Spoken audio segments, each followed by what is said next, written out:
Fresh off of an absolute shellacking at the Stadio Olimpico in Rome, Italy head for the Allianz Stadium, Twickenham. But what mindset will the Italians be in?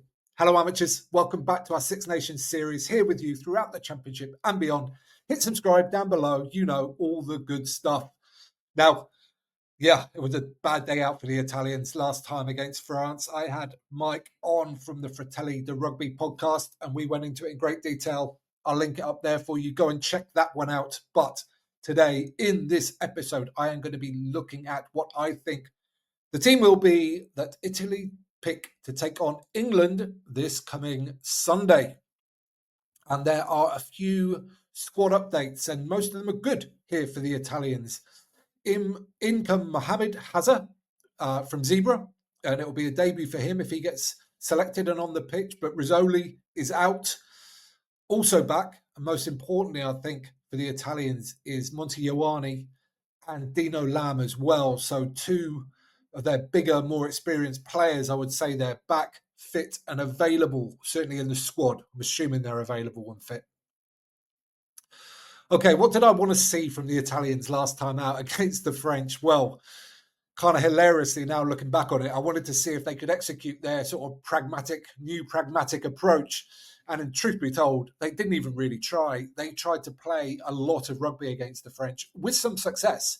But having scored 3 tries, they couldn't get the 4th, which I'm sure was probably their goal for the day. And just being that loose led so much opportunity for the French. And again, hilariously, I wanted them to fix their wide defence, and France exploited the wide channels relentlessly all day. So it was a tough day.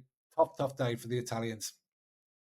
But going into this week, got some quotes here from some of the Italian guys.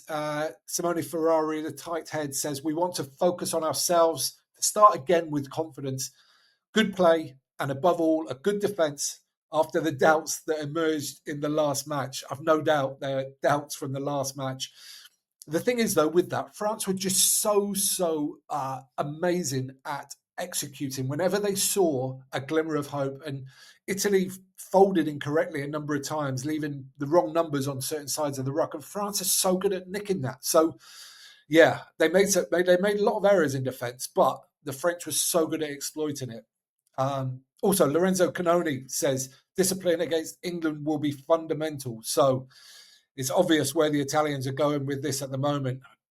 No penalties, fix a defence, and then whatever can come on top of that will come on top of that. But those core base layers, defence and discipline, are what the Italians are going to be looking at this week. Now then, before we go on to selection, why would we make changes? What reason? I think we know who the Italians' best players are. You know, they're a relatively thin squad and their best players are the best players. But how damaging was that defeat against France? Like, would it be beneficial to freshen it up just from a psychological perspective?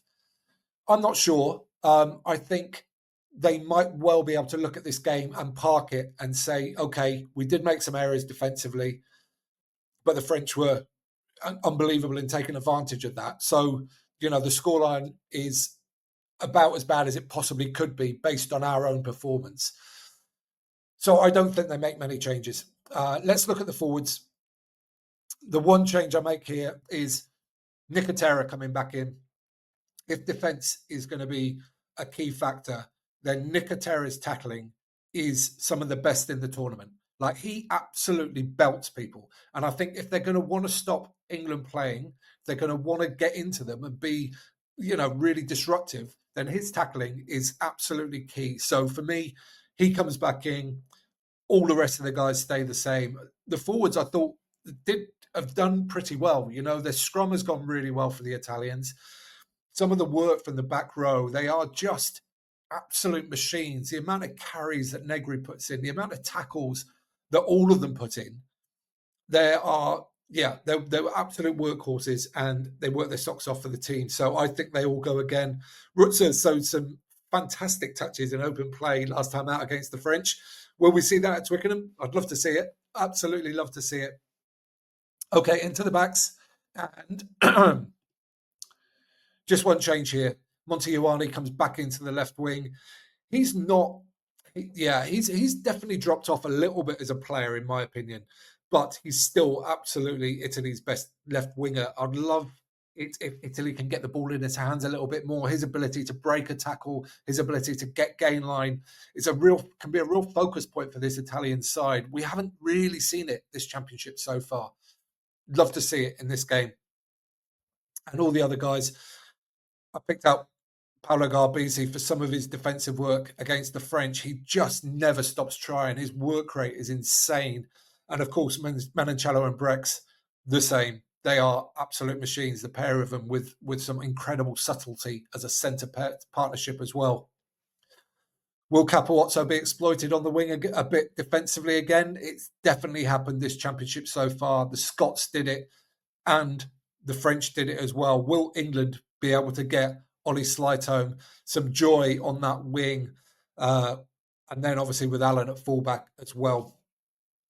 Onto the bench, and just a couple of changes here. Obviously, Lucchesi reverting back to the bench. He's a very good player, but yeah, I think Nicotera is needed from the start in this game. Dino Lamb takes over from Fravetto, back on the bench.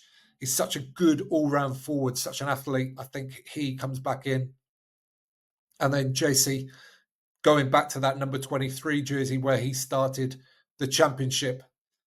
Okay, that's what I'm going with. And what do I want to see from this Italian team? I've already mentioned it a bit, and it's kind of just repeating what they've said, but they need to go in there and make things difficult for England. And that's what those core bedrocks do. If they defend well and they have good discipline, then they're not giving England anything easy. Right. So I want them to get in there and make England nervous. I want them to get in there and disrupt them, because I still think there's potentially some mental fragility around this England team if things don't go well early. If at the Allianz Stadium, where the crowd will be expecting a win at the very least, and potentially a big win, and with style as well, if they can get into England early and after 20 minutes, 25 minutes, be level near, if they can manage to nick a score themselves, then that's when anything can happen, because we've seen England go into their shells so often. They did it against the Scots 2 weeks ago. They did it against the Welsh, the previous Six Nations. And if they can make it a fight, then Italy have got every chance. So those opening 20, 25 minutes are going to be absolutely crucial for the Italians. And then, of course, I would love to see them play. I'd love to see them get the ball moving like they did at times against the French, especially early in the game.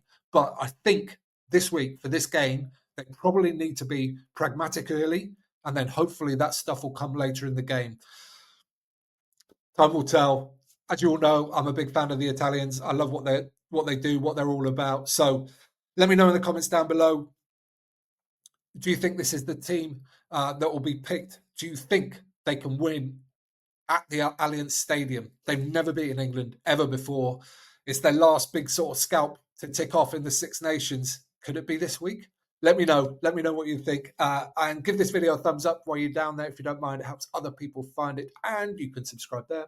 You can watch that one next. And don't forget to get out and play.